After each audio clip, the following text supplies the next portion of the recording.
The nation observes a Juneteenth holiday. There's an effort to revive a landmark of African American history in South Louisiana. Tom Trong brings us the story from Donaldsonville.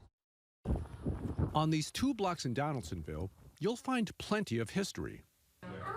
There's the River Road African American Museum, which co-founder Darrell Hambrick says preserves the many contributions African Americans have made to the river parishes. Getting the museum here, he says, was a heavy lift.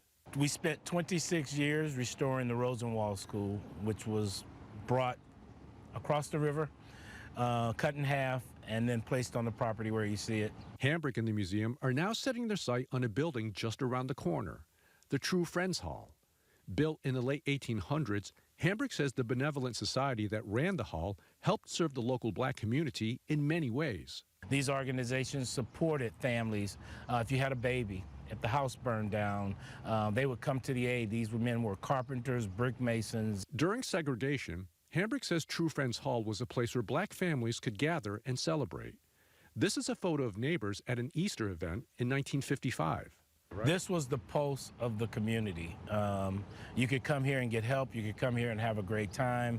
Back in the day, True Friends Hall was a musical destination for many black musicians and performers, like New Orleans legends Fats Domino and Dermot Thomas, but also for megastars like James Brown. If James Brown was here, you had a chance to go up, have dinner with them, maybe even meet his entire band.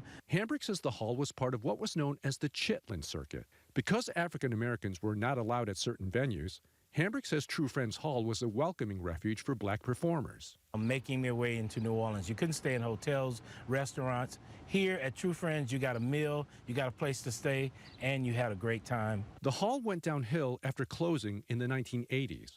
But after receiving $1.3 million from the state of Louisiana, Hambrick and the museum are now working on a major restoration. Plans call for a performance stage, offices, and space for a music academy. They're in need of more funding.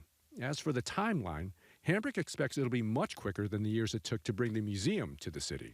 I hope it doesn't take 26 years to do this building, because I don't have 26 years. True Friends is believed to be the largest and oldest existing benevolent hall still standing in Louisiana. With help from its true friends from around the corner, its future may be as vibrant as its past.